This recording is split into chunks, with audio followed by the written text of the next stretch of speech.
Я приветствую вас, дорогие друзья, уважаемые гости и подписчики моего канала. Всем большое спасибо, что следите за новыми выпусками и нашими встречами с американистом Алексеем Наумовым. Алексей, приветствую вас. Да-да, добрый день, всем здравствуйте. Друзья, подпишитесь на Смотрите Алексея. Александра. Да, подпишитесь на Алексея. Значит, вне шпол, Алексей Наумов, ссылка в описании, телеграм-канал, для того, чтобы ориентироваться в американской политике. Ну, про Америку поговорим сегодня достаточно много, потому что Трамп, во-первых, очень поддерживает Украину, как он сам признался. Опять он говорит, что разочарован Путиным. Но начать я даже не с этого хочу, а с очень интересного выпада в адрес БРИКС. Этот БРИКС, который там стартовал, ну, условно, вчера, да, там будет несколько дней, лидеров, ну, там раз-два и обчелся, Си Цзиньпинь не поехал. В общем, все как-то так с прищуром смотрят в эту сторону. Ну, Трамп говорит антиамериканский БРИКС, так сказать, все страны, которые там поддерживают его политику, в общем, ату их, ату. Вместе с этим сегодня вечером по нашему часовому поясу 19 часов, там у них утро, ну и как бы будет разослано, так сказать, письмо счастья из Америки.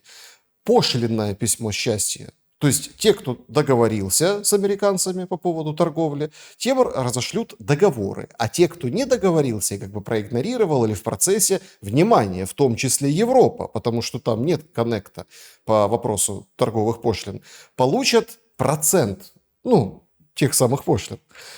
Как вы оцениваете вот этот этап Трампа, насколько, ну, после разосланных писем счастья, после атаки на БРИКС, Белый дом превратится в дурдом? Хороший вопрос, хороший заход. Я такое, конечно, люблю. Смотрите, я думаю, что, конечно, в каком-то смысле Белый дом давно в дурдом превратился. Что это значит? Да, со всем уважением к Белому дому, к американскому народу, Дональд Трамп, очевидно, отменил для себя многие положения дипломатии, многие положения взаимодействия между государствами, которые раньше воспринимались как сами собой разумеющиеся. То есть, как американское могущество было устроено раньше? То есть...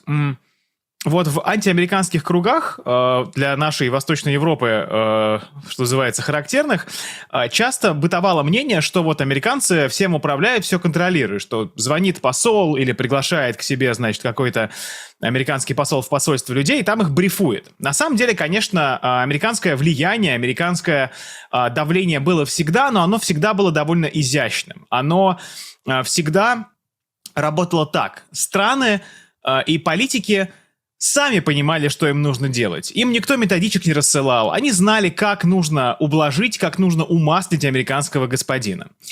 И, собственно, это работало. И Дональд Трамп эту ситуацию изменил. Дональд Трамп просто буквально берет телефон, Twitter, Truth Social и громогласно говорит, что ему надо и что будет с теми, кто его приказания выполнять не будет. И на самом деле, конечно, изменилось по факту не очень много. Американцы как имели огромное влияние, так и продолжают его иметь. Американцы как рулили многими мировыми процессами просто в свете своего могущества, так они продолжают ими рулить. Но, что называется, именно вот эта беспардонность, именно вот это неприкрытое доминирование, это, пожалуй, новелла. Это то, чего раньше не было. Это то, чего нельзя теперь отрицать, говорить, да ладно вам, ну что там американцы, они за свободу, за демократию, за прогресс, за права человека, вот ваши американцы буквально говорят, вот это сделайте, получите пошлины. Так что, конечно, в этом смысле Белый дом дурдомом давно стал. Но в другом смысле Дональд Трамп не является дураком. Дональд Трамп не является идиотом, буфоном каким-нибудь, клоуном. У Дональда Трампа, несмотря на его личную импульсивность, несмотря на его личную такую какую-то несдержанность и грубоватость, да, опять же, я не перестаю говорить, что американская политика, она проистекает из американской ярмарки. Она проистекает из вот этого шоу, зрелища.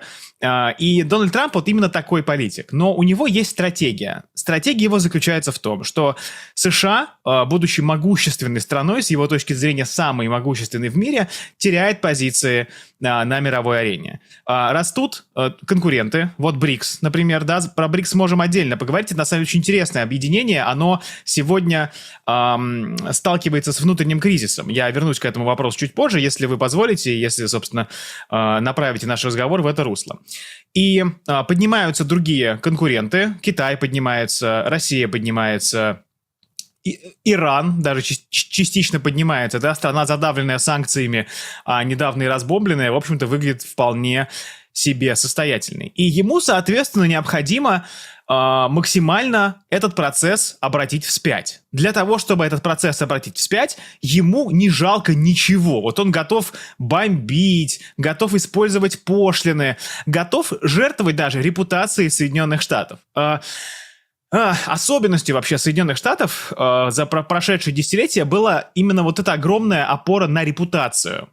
Вы не дадите мне соврать, я, собственно, и не собираюсь, что очень часто вот этот образ американской мечты, образ американского будущего, он вдохновлял как политиков, так и простых людей по всему миру. Люди выходили на протесты, например, ради проамериканского курса, потому что, Америка — это величие, Америка — это свобода, как там, land of opportunity, да, вот буквально, то есть как люди говорили.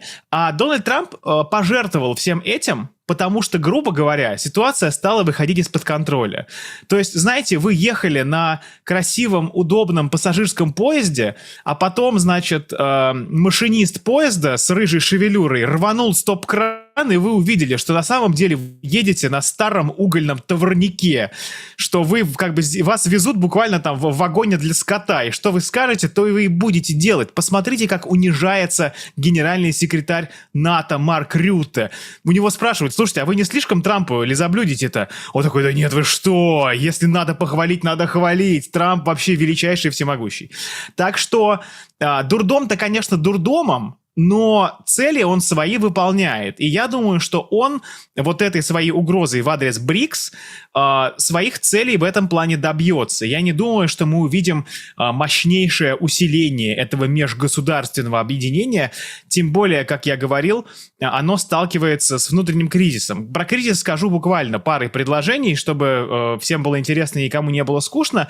Как бы вообще БРИКС — это неформальное объединение изначально, его буквально придумал британский экономист. Он просто такой: смотрите, Бразилия, Россия, Индия и Китай выглядят интересно с точки зрения экономики. Это было начало 2000-х годов.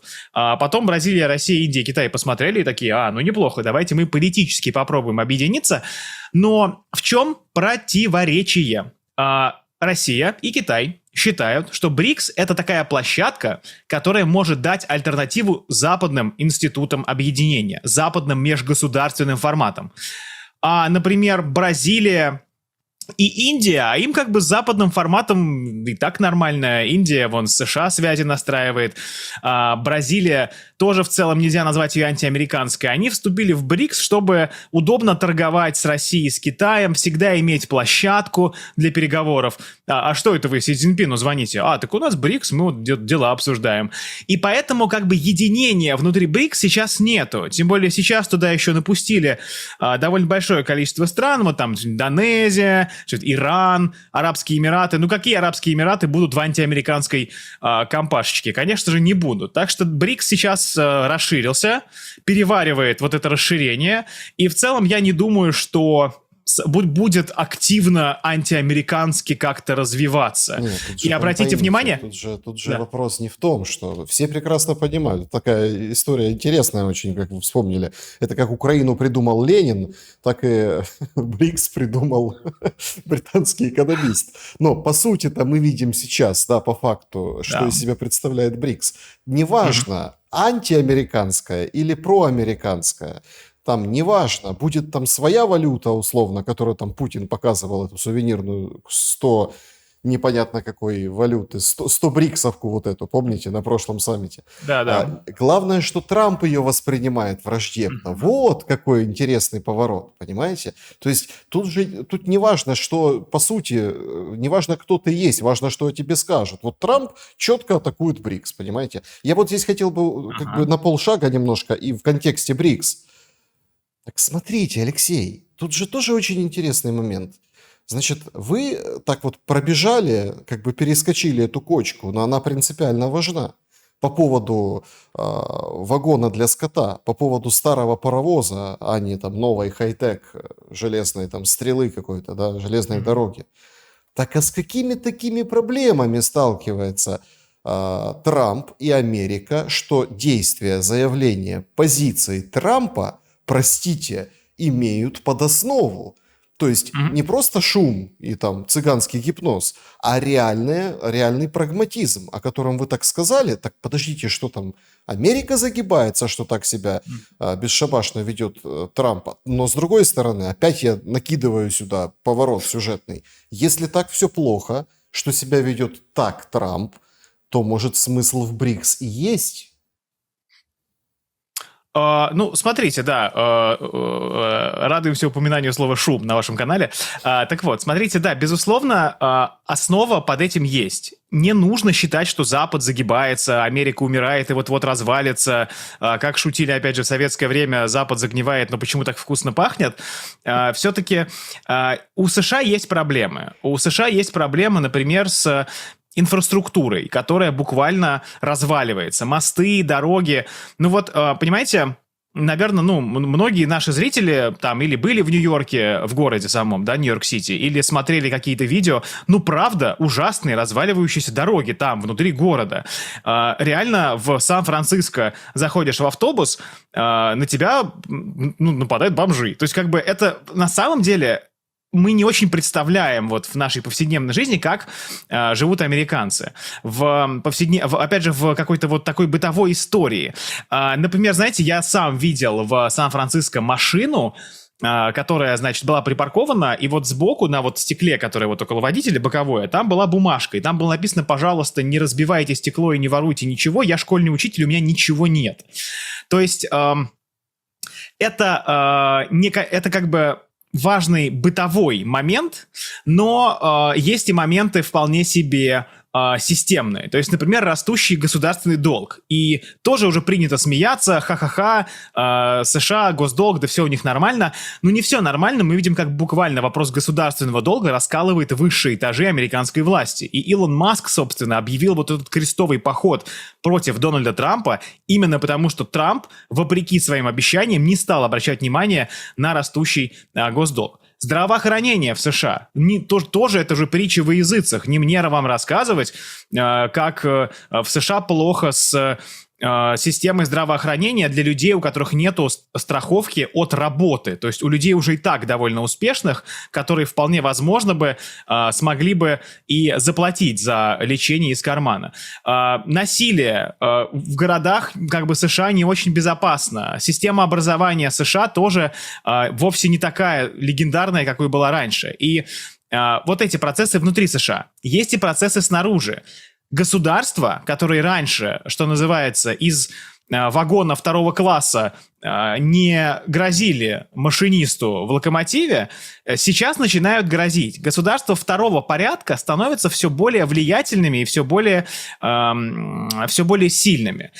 Китай, который раньше, в 90-е годы, что такое был Китай? Ничего. Сейчас Китай во многом опережает США, например, понятно, что по системе образования. Мы видим, как китайские ученые становятся все более успешными в международных рейтингах. То есть мы видим, как страны набирают обороты. И они просто как бы, США находятся все еще выше остальных, но другие просто гораздо ближе, чем они были раньше.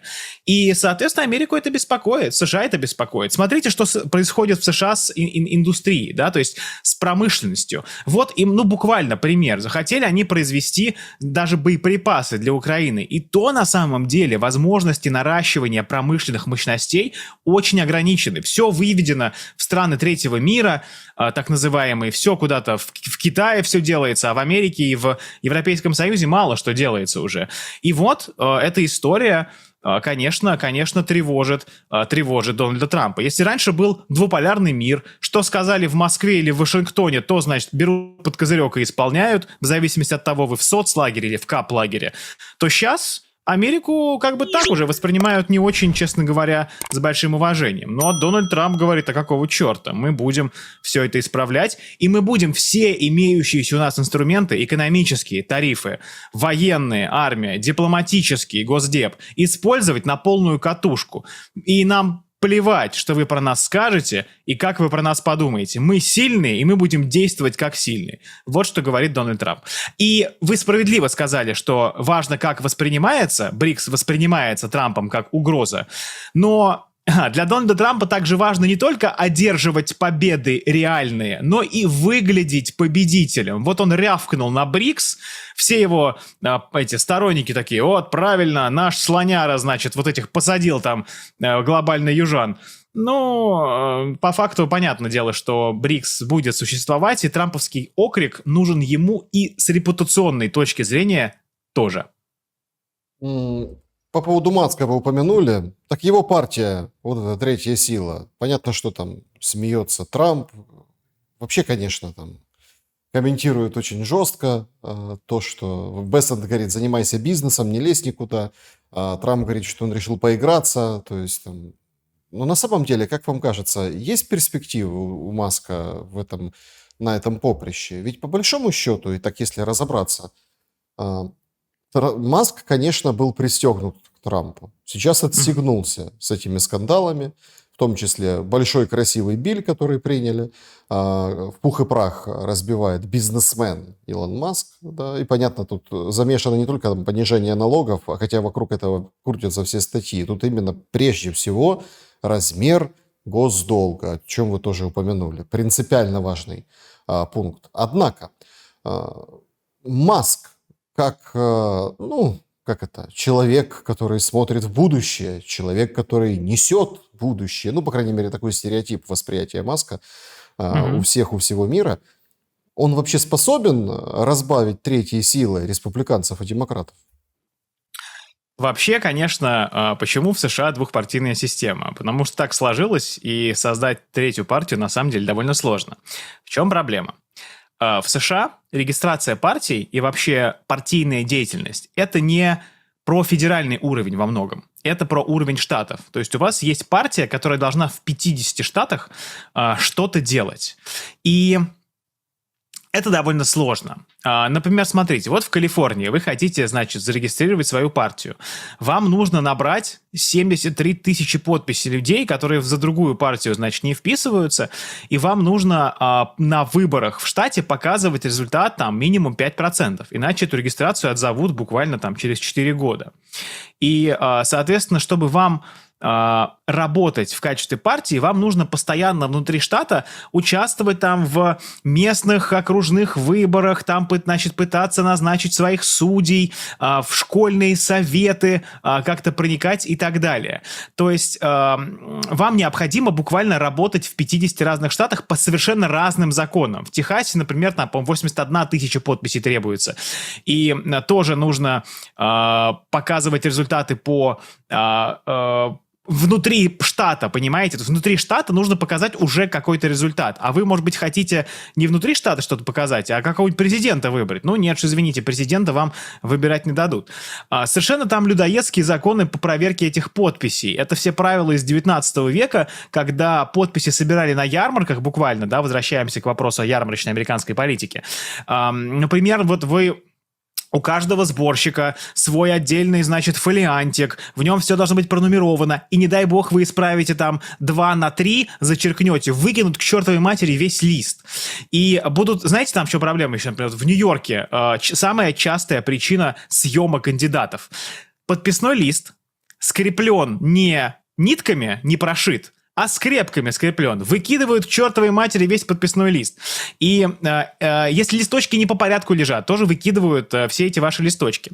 И примечательно, что, как бы, понятно, проверяют это власти, но кто еще за этим следит? Другие партии следят. Республиканцы и демократы не хотят, чтобы была какая-то третья партия. И они буквально будут нанимать сотни юристов, которые будут как, не знаю, орлы клевать эту партию Маска по всем вопросам, по всем вообще абсолютно причинам. И учитывая, что правила очень сложны, очень запутаны и очень многогранны, они вот этой тактикой 1000 порезов эту партию буквально обескровят. А у Маска не хватает... Есть деньги, безусловно. Но чтобы вот этому всему противодействовать, вам нужна налаженная машина с очень грамотными и опытными руководителями. А где вы их возьмете? Они все работают на республиканцев или на демократов. И, соответственно, у вас буквально вот вам нужна машина, у вас деньги есть, а у вас нету инженера, конструктора, строителя каких-нибудь систем, да, электрических, там тоже инженера, опять же. Вот, и вы деньги вот эти свои суете, а толку никакого нету. И, например, знаете, еще есть такая история, вот в 47 штатах приняты так называемые законы против лузеров. В чем они заключаются? Вот вы, например, значит, решили проверить свою популярность и зарегистрироваться от партии Илона Маска. И если вы не прошли праймерис, то вы не можете снять свою кандидатуру и теперь там от республиканцев влезть. То есть, если вы принимаете партию Маска, вы принимаете ее всерьез и надолго. А учитывая, что перспектив у нее нету, то как бы зачем вам это делать? То есть, если, грубо говоря, какие-то известные политики захотят перейти в партию Маска, они просто похоронят свою карьеру.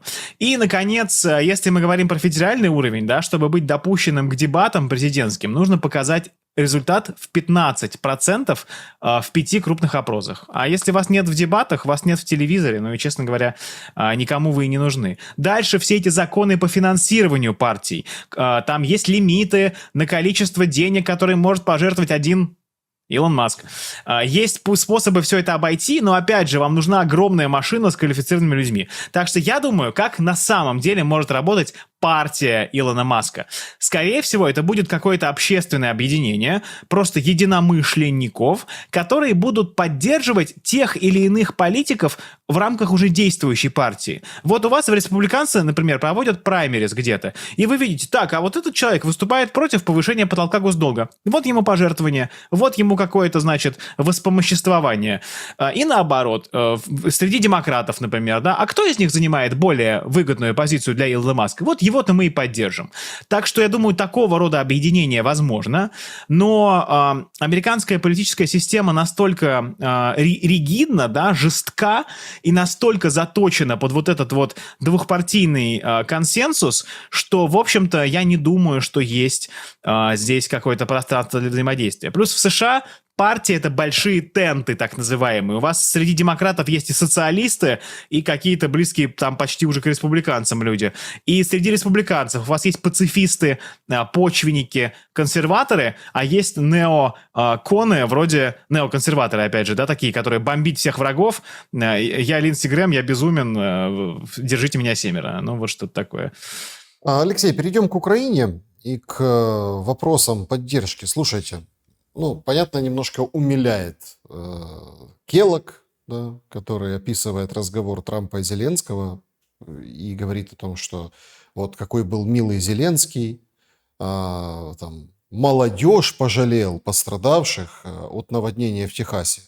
То есть, смотрите, вот эту деталь особо, в принципе, никто же не обсуждал. Да? Ну, понятное дело, там, Зеленский снимает шапку перед Трампом.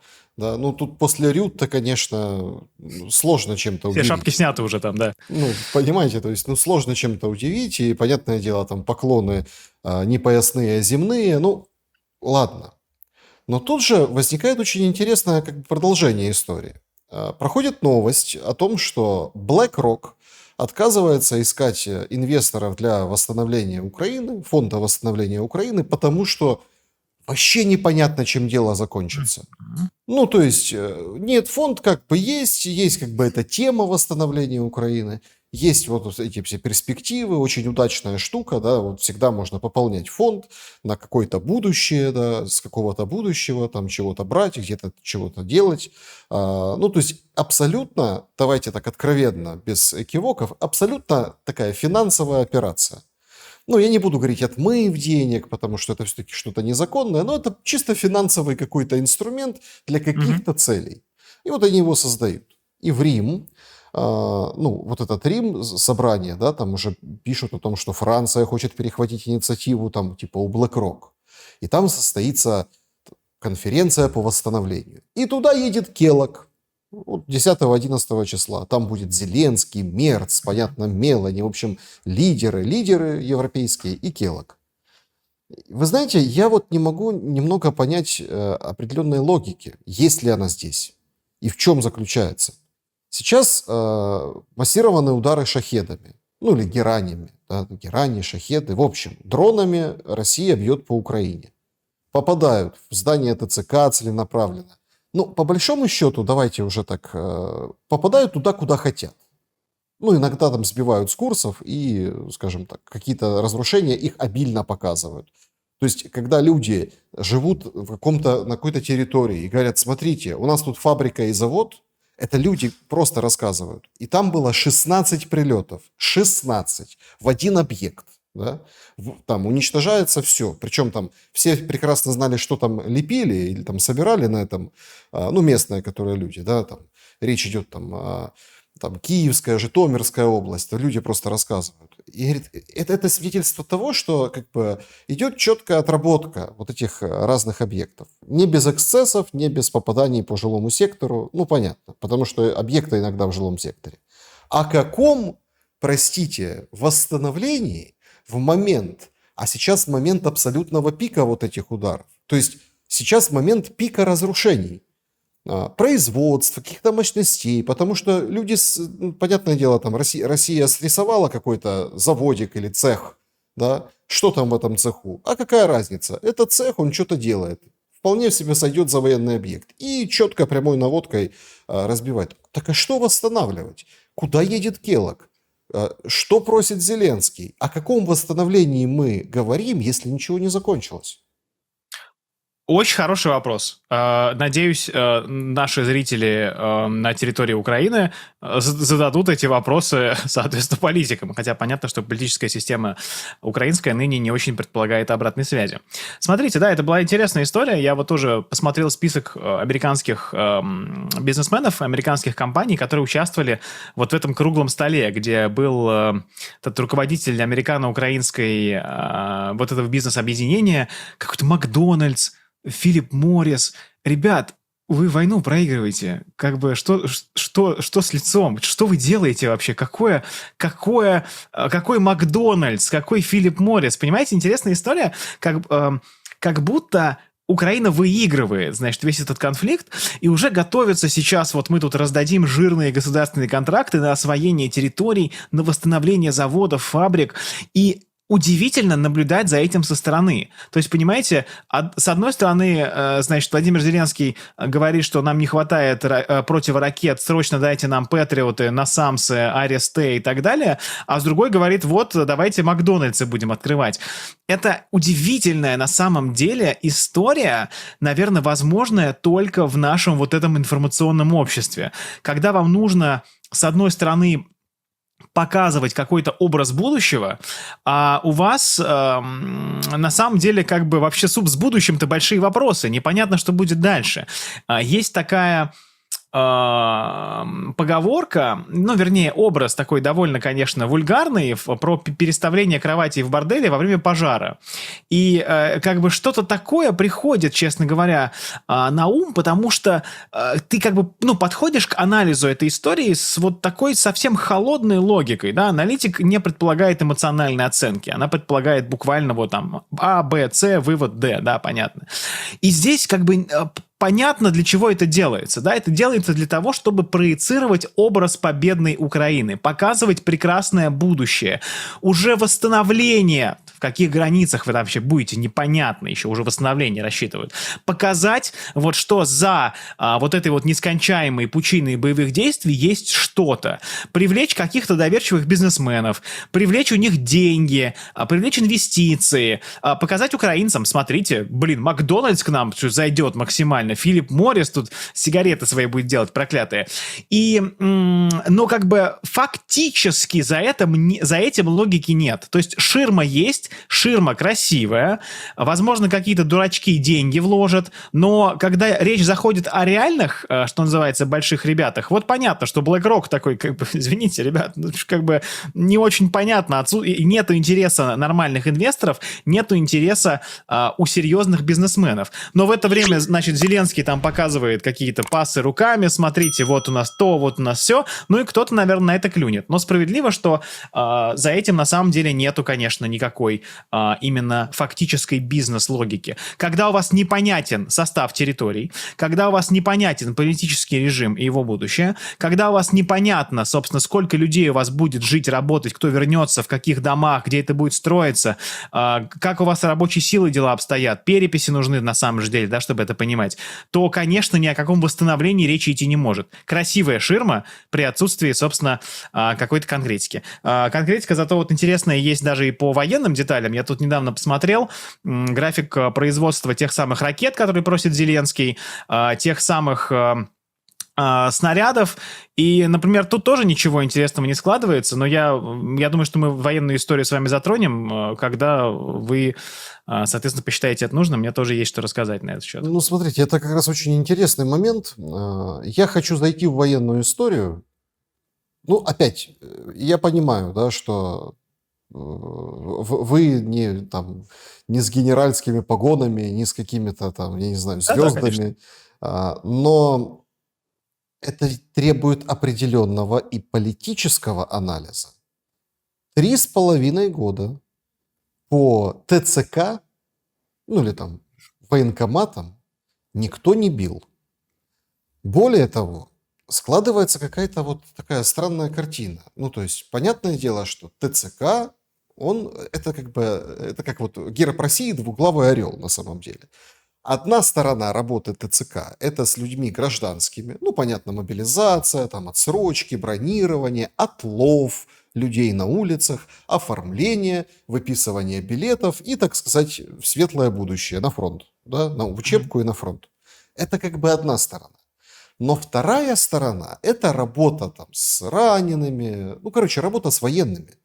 Ну, то есть ТЦК там помогают, в общем, ведут учет и занимаются военными, которые там повоевали, ранило, не ранило, ротации, в отпуске, находятся здесь, они как бы все приписаны к военкомату, военные, которые пошли на фронт, и вот они там вернулись в силу разных причин, и они ими занимаются, потому что это центр как бы поддержки, в том числе и военных. Исходя из логики всего, это исключительно военная цель. Ну, точнее, как исключительно. То есть, смотрите, если Россия выйдет и скажет, значит так, ТЦК – это военные цели. Все, никто слова против не скажет. Если они выйдут, скажут, значит, учебки – это военные цели, а ТЦК вроде как работа с гражданским. Тоже будут правы.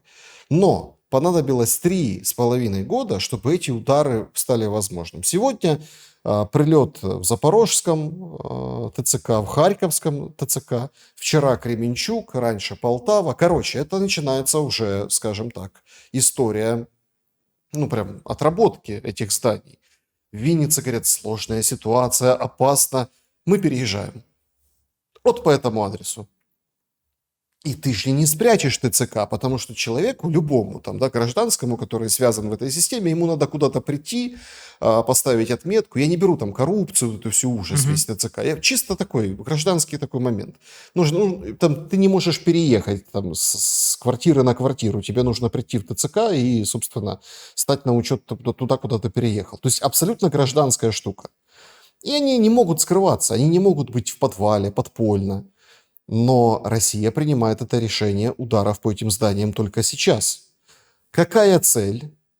И является ли вот здесь конкретно, ну, как бы, с чего больше, в общем, военного или такого военно-политического? Соцсети же взорвались. Первые удары по ТЦК, мол, наконец-то, ну, как бы, они тут всех отправляют на фронт, а потом сами оказались на фронте. Это такие самые мягкие комментарии. Вы тоже, наверное, видели, да, как... Куда задонатить россиянам, да, я такой видел. И там уже начали, там, допустим, с координаты. Ребята, все координаты известны. Тут вопрос в решении, с чем оно мотивировано. Ну, смотрите, да, вы справедливо отметили, что я, конечно, не имею доступа ни к каким закрытым данным, но, собственно, это как раз обеспечивает возможность заниматься прям объективным анализом. Все данные, которые я привожу, они взяты из открытых источников по, например, собственно, по сообщениям разведок российской, украинской, то есть официальным публичным сообщениям.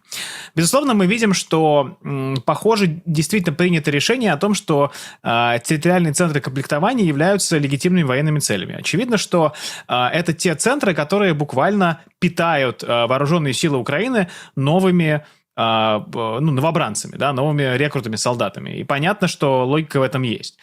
С другой стороны, вы говорите, вот военный или военно-политический. В целом, военная логика от политической довольно слабо отделяема. Это всегда комплексная история. Во-первых, я думаю, что собственно, те военные цели, которые на территории Украины были и есть, они в значительной степени поражены или находятся уже в процессе поражения. Соответственно, сейчас высвобождаются средства воздействия по территориальным центрам комплектования. И понятно, что здесь военный эффект на самом деле не такой большой, но гораздо больше эффекта политического, эффекта медийного. Мы видим явное, не то что... Мы видим явное недовольство украинского общества методами работы ТЦК. То есть, грубо говоря, вот общество свободных, общество там незламных, господин Арестович на вашем канале тоже любит на этой теме всегда проходиться, оказывается буквально подчинено вот этой безжалостной государственной машине террора. И вы не знаете, за хлебом сходить нельзя, чтобы не оказаться завтра где-то на фронте с 2 неделями, дай бог, подготовки. Поэтому... Безусловно, я думаю, что здесь, во-первых, исчерпаны те цели, которые являются приоритетными. Есть средства поражения, которые можно использовать для нанесения вот этого политического ущерба. Это ведет к тому, что растет недовольство в украинском обществе. И это не только вы замечаете. Все эти истории про то, что украинцы радуются атакам по ТЦК, буквально об этом пишет, мне кажется, кому не лень. Все, кто наблюдают за конфликтом, отмечают это как феномен. Это способствует росту недовольства украинцев государственным своим аппаратом и, соответственно, работает на то, чтобы эффективность этого госуправления ослабить. Поэтому логика здесь, конечно, присутствует, логика здесь прослеживается.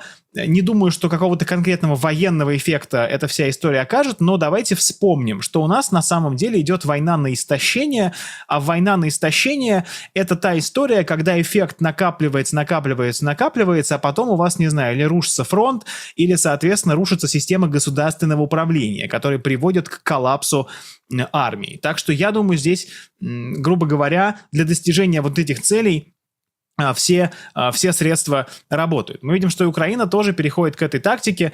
Все эти налеты, неработающие российские аэропорты гражданские, это все, безусловно, попытка перегрузить российскую систему и управления, российскую систему финансирования и так далее. А что касается военного вопроса, да, вы знаете, я посмотрел тоже открытые данные по производству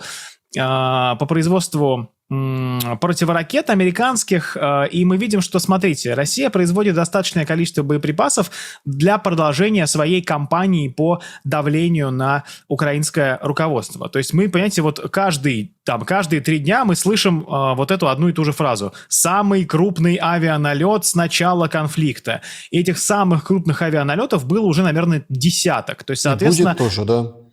То есть растет количество используемых для этого боеприпасов. А, например, вот если мы посмотрим, сколько производят США тех самых ракет, которые просит господин Зеленский, вот этих ракет ПАК-3, которые самые продвинутые, которые вроде как эффективно поражают баллистические ракеты, их производят 450 в год, 550, там разные цифры есть, это данные, понятное дело, засекреченные, мы работаем с тем, что есть. Даже если будет нарощено производство, будет там 650. При этом половина из них уходит Японии, Тайваню, все это законтрактованные поставки. Другая, соответственно, другая часть идет на перевооружение американской армии. И, соответственно, там остается совсем не так много. Смотрите, расчет на самом деле такой. У нас вот есть несколько систем. Есть Patriot, есть Iris-T, есть NASAMS, и, соответственно, многие цели поражаются не обязательно Патриотами. Многие цели поражаются вот этими другими системами. Даже если мы берем идеальную для Украины ситуацию, все равно где-то на 30-40% Украина получает и будет получать меньше противоракет, чем сейчас летит по объектам на территории Украины российских БПЛА или, соответственно, баллистических ракет. То есть даже при расширении производства у Украины не хватит сил закрыть небо. И тут самая интересная история, на самом деле, что можно нарастить выпуск ракет, но история в том, что многие из них используют двигатели там одной компании, сейчас забыл ее название, Aerojet. Компания Aerojet делает двигатели для Patriot, для вот этой системы THAAD, Terminal High Altitude Aerial Defense System, и у них тоже ограниченные мощности. Короче, резюме. Даже при идеальном стечении обстоятельств у Украины не хватает и не будет хватать противоракет. Даже если Трамп откроет все линии поставки, даст максимальный зеленый свет, этих целей хватать не будет. Кроме того, даже если он откроет все эти линии поставки, это будет работа в никуда, потому что все эти ракеты, поставленные, если будут, не приведут к качественному изменению ситуации. Должен найтись какой-то политик или в США, или в Европейском Союзе, который придет к Украине, придет к Зеленскому, скажет ему: дорогой Владимир Александрович, давайте посмотрим на факты на земле. Вы не можете здесь одержать победу. Давайте заключим похабный, с вашей точки зрения, мир, хотя бы люди перестанут гибнуть, соответственно, ваши жители смогут вернуться там обратно на свою территорию, а вы вместо того, чтобы с Макдональдсом и Филипп Моррис разговоры вести, лучше бы о людях подумали. Но вот такого политика пока нету. Все боятся и продолжают делать то, что делают, в надежде, что пока у вас горит дом, если вы здесь, значит, подкрасите стенку и повесите красивое объявление, то что-то изменится. Вот не изменится здесь ничего, и Почему меня так? это прям раздражает. Ну вот смотрите, тут тоже очень такое, он, с одной стороны, философский. Нет, можно уйти, конечно, в другую тему там военную, потому что идет движение и на фронте непосредственно, там очередные населенные пункты, об этом, знаете, уже говорят, причем опережает, ну, короче, сначала Минобороны Российской Федерации заявляет, а потом проходит 3 дня, это подтверждают, условно, неофициальные паблики, и, может, чуть позже официальный там Генштаб Украины и так далее. То есть мы видим это все, наблюдаем. То есть, когда нам говорят, что, смотрите, май самый, типа, такой месяц был по захвату российской армии территории, да, квадратные километры, Мгм. то июнь больше. А мы посмотрим, сейчас июль начался, то есть, да, вот июль, что покажет июль, это, получается, летняя кампания, мы ее еще оценим туда немножко позже. То есть, можно уйти в эту историю. Но тут другой момент. Вот вы говорите, найдется политик. А когда так случилось, что вот условная, я беру в кавычки, демократия, ведь опять-таки Зеленский говорит: я демократически избранный президент, у меня там была мега-супер поддержка 73%, это впервые в истории Украины. Понятно, он рассказывал о том, что сейчас мы тут и русский язык, и, в общем-то, и люди, пускай на Донбассе, мы сейчас помиримся, все будет хорошо. А потом это все пришло к тому, что мы кинули Путина, признавался Мгм. Богдан в интервью Гордону. Да-да. А, Удивительно. То есть, понимаете, в чем дело? А потом война. И все, короче, сбылось. Вот это доллар, сейчас евро 50. Все в шоке. Ну, все в шоке. Как же там нам помогает весь мир, там евро 50. Цены как на дрожжах, то есть атаки, ужас и кошмар, воюющая страна. А нам политики выходят и говорят: слушайте, ну у вас же ж не были родственники там во Второй мировой войне, там кто-то блокаду пережил, кто-то там пережил немца, когда заходили, уходили. То есть вы что, война идет. Вообще скажите спасибо, что не карточки продуктовые, скажите спасибо, что вот смотрите, в магазинах есть там товары. Ну вот такой. В чем вопрос? Идет вот такой диалог с людьми. Когда на людей забили болт, когда так случилось, что мнение там, общества, понятно, манипулируемого, понятно, там прошитое, перепрошитое там марафонами, пропагандой и всем остальным. Но когда реальное, ну это, короче, сук, на котором ты сидишь и его пилишь. Ведь по большому счету, если условно все встанут и уедут, вот почему радуется ТЦК? Ходит горькая шутка такая, да, что следующие будут погранзаставы. Ну, типа, атаки по пограничным пунктам, и чтобы люди могли спокойно выходить, да, то есть ТЦК, следующие погранцы. Ну, это, конечно, шутка такая злая, потому что границы закрыты и так далее. Почему, ну, как общество, граждане ничего не решают? И тут вопрос важный, а будут ли решать вообще? Или это уже такая, все, баста, то есть так и будет? Свободу, как известно, не дают, свободу только берут. Да, я тоже слышал шутки, что будут сбрасывать надувные лодки на Тису. Соответственно, я думаю, что здесь можно сказать? Простите меня, небольшой брак по звуку, возможно, будет сейчас, но ничего не могу с этим поделать. Смотрите, хочу напомнить, что единственным конкретным предвыборным обещанием господина Зеленского было положить конец войне на Донбассе. Все основные его другие обещания были неконкретными, были расплывчатыми, были неоднозначными. Конкретное и единственное было одно, и потому за него люди так и голосовали, потому его в значительной степени поддерживали и в России. Многие россияне, не устаю это говорить, положительно отнеслись к Зеленскому. Считали, что после шоколадного короля, вот этого там кровавого карлика Порошенко придет, наконец, нормальный, молодой, понятливый человек, который поймет, что как бы что для Украины хорошо, что для Украины плохо. Не понял, да, и здесь очевидно, что вот это, я думаю, что то, что вы упомянули, вот эта фраза Богдана «прокинули Путина», потом это будет оцениваться как ключевое событие, которое все привело к тому, что мы сейчас имеем. Когда буквально эти люди, получив власть, люди им нужны только для того, чтобы за них проголосовали. Знаете, есть такое понятие, как аккламация. Это когда людей не спрашивают, что они на самом деле думают, а выходит вождь к ним и говорит: вы поддерживаете меня? И они говорят: да! Вот это вот называется аккламация, когда вы как бы приветствуете вождя. Вождя поприветствовали во время этих президентских выборов, а потом вождю уже эти люди стали, соответственно, не нужны. Кроме того, еще один частый гость вашего канала прекрасно описывала этот процесс, когда после прихода Зеленского к власти к нему пришли представители 70, что ли, так называемых общественных организаций. И если посмотреть, то все эти организации содержались за американские деньги с помощью вот этого самого злополучного агентства USAID или USAID,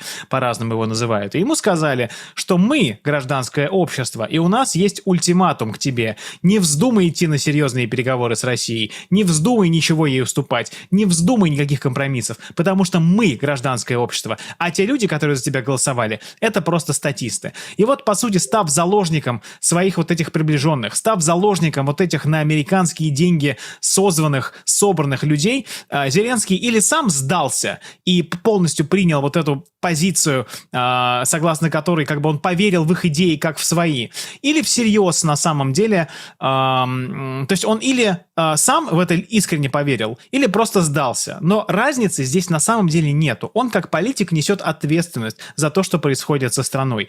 Он как президент Украины нес и несет ответственность за благополучие украинцев, за их уровень жизни, за их счастье, свободу и за их жизнь. И то, к чему он привел страну, к этому еще будет много вопросов. Суд истории не будет к нему благосклонен. Не потому, что он допустил всю эту историю. Как бы Путин с 2008 года говорил: я не дам вам войти в НАТО, я все для этого буду сделать. Но нет, давайте мы кинем Путина и Богдана высадим, и он будет плясать и говорить: как хорошо мы его кинули. Ну что, как бы довольны? Хорошо кинули? Все у вас нормально. И, соответственно, после того, как все началось, у него был шанс положить этому конец. У него до сих пор есть шанс положить этому конец.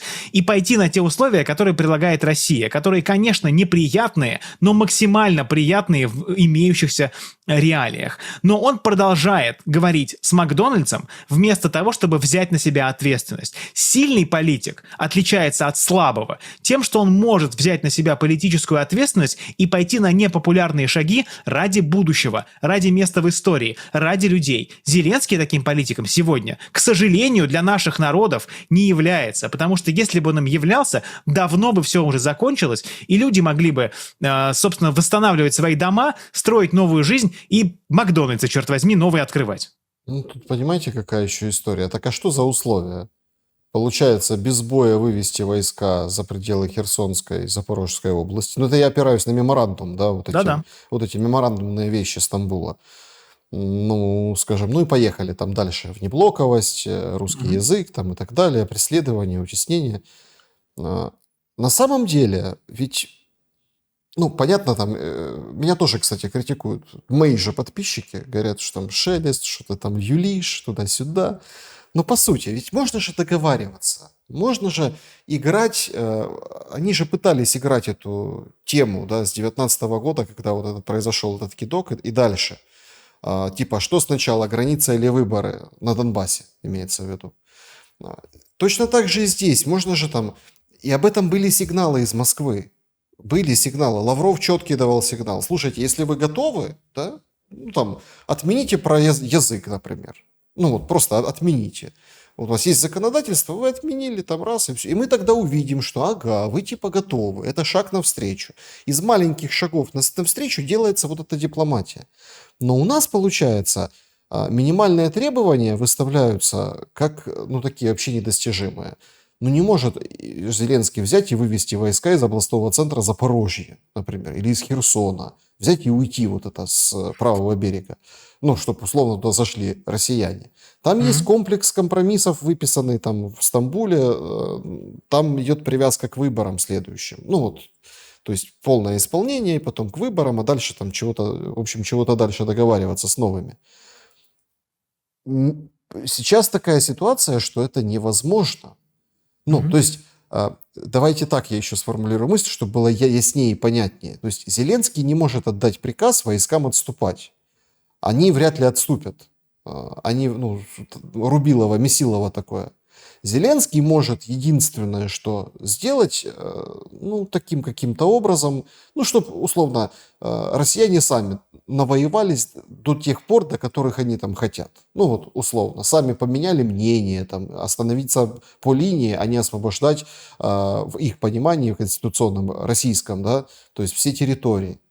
То есть, получается, Зеленскому ввиду этого выгоднее, что ли, проиграть? То есть абсолютно меняется логика, фокус меняется этой логики. То есть выгодно, чтобы россияне вышли на админ-границы того, чего они хотят. Силой, путем страданий, лишений, убийств, ценой там еще сотен тысяч смертей, но потом, вот так сказать, и потом только договариваться. Ведь эту же логику, которую он ведет, сейчас мы санкции влупим, сейчас мы заставим Россию, там, да, там, санкция против крипты вчера, там компании, еще-то. Это все, чтобы заставить Россию мир. Получается, что по сути на земле будет предпринято решение заставить Россию пойти на мир, когда она добьется там в ее понимании, российском понимании тех целей, которые там заявлены или которые удобоваримы. Вот только так. То есть, проиграв, Зеленский, получается, имеет шанс выиграть. Да, совершенно верно. В интересах Украины и украинского народа как можно скорее положить конец войне на этих условиях, потому что условий лучше не будет. В интересах Зеленского лично, конечно, все продолжать, потому что, безусловно, я говорю, сильный политик может принимать непопулярные решения. Зеленский сильным политиком не является, и если он не может отдать приказ о выводе войск из Херсона, возможно, стоит провести выборы или, соответственно, чтобы пришел человек, который обладает народным мандатом. То есть, очевидно, да, то есть мандат Зеленскому был выдан еще вот там задолго до начала. И он как бы правит до сих пор по этому мандату. А является ли он как бы легитимным правителем? А является ли он выразителем народа, выразителем интересов народа Украины? Вот большой вопрос. Мы знаем, что чем дальше украинец от Украины, тем более он решительно настроен на продолжение конфликта. А чем он ближе к каждодневным воздушным тревогам и рейдам ТЦК, тем он более настроен на мир. Ну вот здесь, что называется, большой вопрос. И мы видим, что действительно интересы Зеленского и интересы Украины сейчас не совпадают.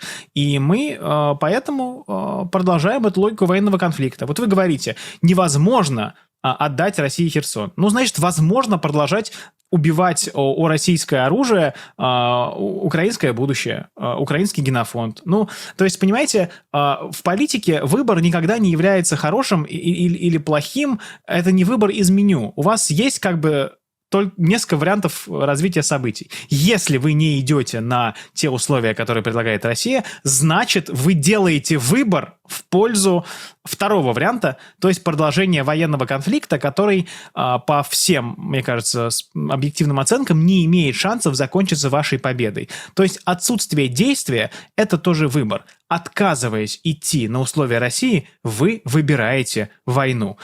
Отражает ли это интересы народа и государства?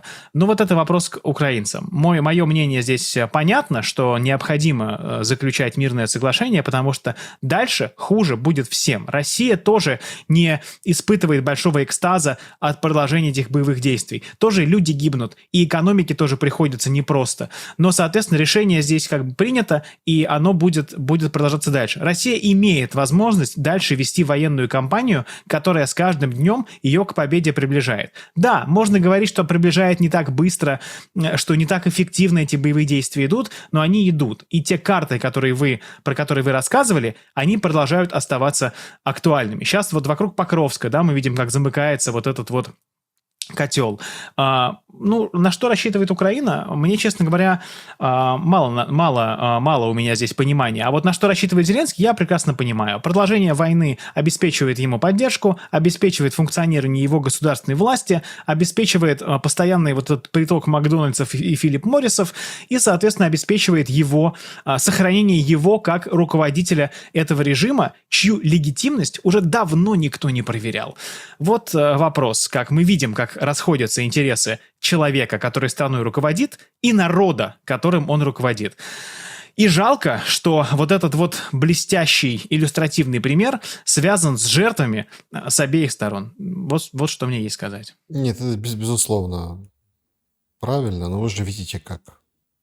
Вот это вот больше всего меня удручает. Вы там затронули, там за выходные 2000 рейсов задержалось, 450, что такое, привели статистику, были отменены. Отменены, перенесены, то есть отменили рейсы, там 1000 человек никуда не поехали, потому что аэропорты блокируют из-за налета дронов там и так далее. Я думал, что я все уже, съел на этом пути пропагандистском. Я реально поражаюсь. Они говорят, работающие на банковые пропагандисты говорят, слушайте, мы лишили Россию типа гражданской авиации. Смотрите, какой урон. Смотрите, какая победа. Это наши дроны. Вот такая месть. И люди вот этим питаются. Люди в стране, где 3 года не летают самолеты вообще. Люди, которые вынуждены пересекать границу, чтобы куда-то слетать, полететь. И люди, которых там закрыли им границы, женщины, дети, только могут летать, понимаете, и все. Кишинев стал, который, с точки зрения инфраструктуры, понятное дело, милый аэропорт, не будем обижать молдаван, то есть, я не знаю, кто был в Кишиневском аэропорту, это далеко не Борисполь, это там даже не львовские аэропорты. То есть, но какую-то вот историю, да, неудобную, да, неприятную, гиперболизируют и говорят, что вот сейчас мы победим. Смотрите, как условно, российской стороне больно. А то, что ты сам уже истекаешь кровью, ноги отнимаются и, собственно, рука занемела, скоро отвалится. Смотрите, какой укол, какой удар. Я вот просто не могу понять в завершении, чтобы точку поставить, ввиду этой войны. А долго вот так может продолжаться? Условно, человеку, который сегодня во двор которого прилетел этот шахед Герань или КАП, или там, не знаю, какой-то снаряд, или там рядом прилетел Искандер и там поворачивало все. Ему, мне кажется, последнее то, о чем он должен думать, это о том, полетел ли какой-нибудь там москвич на какой-нибудь там Таиланд или Вьетнам, или там в Турцию, или еще куда-то. Конечно. Понимаете, что имеем, то и прославляем. То есть украинская страна не может сегодня похвастаться успехами на фронте. Помните, когда эти успехи ожидались, было контрнаступление, был даже трейлер контрнаступления, над которым я не перестаю, конечно, потешаться, потому что впервые в истории трейлер военной операции, которая, помним, чем закончилась. Но зато вот эти петербуржцы сидят в своей Анталии, вылететь не могут. Вот это мы, соответственно, победили. Человеческое сознание, ему очень неприятно сталкиваться с нехорошей, неприятной, невыгодной для него реальностью. Оно начинает находить в этой реальности какие-то моменты, за которые оно может зацепиться своей гордостью. Да, в ТЦК поражаются, теряются территория, действительно Украина не достигает военных целей. Зато гражданские самолеты у руснита не летают, проклятые. Вот как мы их. Знаете, здесь есть довольно много совсем уж неприличных поговорок на эту тему, которые я цитировать не буду, но, что называется, все их знают. Поэтому, да, это свидетельство того, что единственные победы, которые сегодня есть у Украины, это победы над российскими туристами, которые не могут вернуться домой. И это лишний раз говорит нам о том, в каком состоянии сегодня находятся вооруженные силы Украины и ситуация на фронте. А люди, которые, понимаете, над этим злорадствуют, у них же больше ничего нету. То есть у них с одной стороны или российская армия, а с другой стороны у них ТЦКшник. И они буквально им не на что опереться. У них нету сегодня защитников, потому что один его тащит на фронт, а другой требует политических уступок. И как бы это очень тяжелая моральная ситуация. И люди буквально готовы хвататься за каждую соринку. Это вы знаете, есть же, как там, вот, фиолетовый свет. То есть все ждут какого-то чуда, которое все переломит. А чудо люди ждут, когда им не на что надеяться в реальной жизни. Потому что реальный, логичный человек чудо не ждет. Он опирается на логику, достигает своих целей и свыкается с реальностью. Сегодня украинское общество не может повлиять на этого Зеленского, не может заставить его смириться с реальностью. А Зеленскому и так хорошо. У него, что называется, все замечательно. Ему продолжают рукоплескать в крупных зарубежных парламентах, его продолжают приглашать, бизнесмены продолжают к нему приезжать, люди в хороших костюмах с прекрасным английским говорят ему, как они им гордятся. Ну, а то, что украинцы гибнут, а кому есть дело до этих украинцев? Пока украинцам не будет дела до самих себя, эта ситуация так и будет продолжаться. Я, опять же, вот давайте эмоции опустим. Есть логика, и логика диктует нам, что вариант развития конфликта только один. И чтобы перестали гибнуть люди с обеих сторон, надо на этот вариант пойти. Но это может продолжаться долго, что называется, дом горит, зато мы играем домашнюю пьесу. Но пока, видимо, дом недостаточно догорел для того, чтобы люди обратили внимание, что пора брать ситуацию в свои руки. Поэтому, к сожалению, все продолжается как продолжается, но, дай бог, будет продолжаться не слишком долго, чтобы люди буквально перестали гибнуть с обеих сторон. Потому что гибель людей – это вот буквально самое дурацкое, самое идиотское, что происходит из-за вот нежелания политиков свыкаться, примиряться с реальностью. Спасибо вам большое. Алексей Наумов был моим собеседником. Благодарю вас за время и мысли. Спасибо вам большое. Подписывайтесь на канал, всех буду рад видеть. И дай бог нам буквально мирного неба над головой. Хватит уже, сколько можно. Спасибо большое, Александр. Берегите себя, друзья. Добра и света. Увидимся.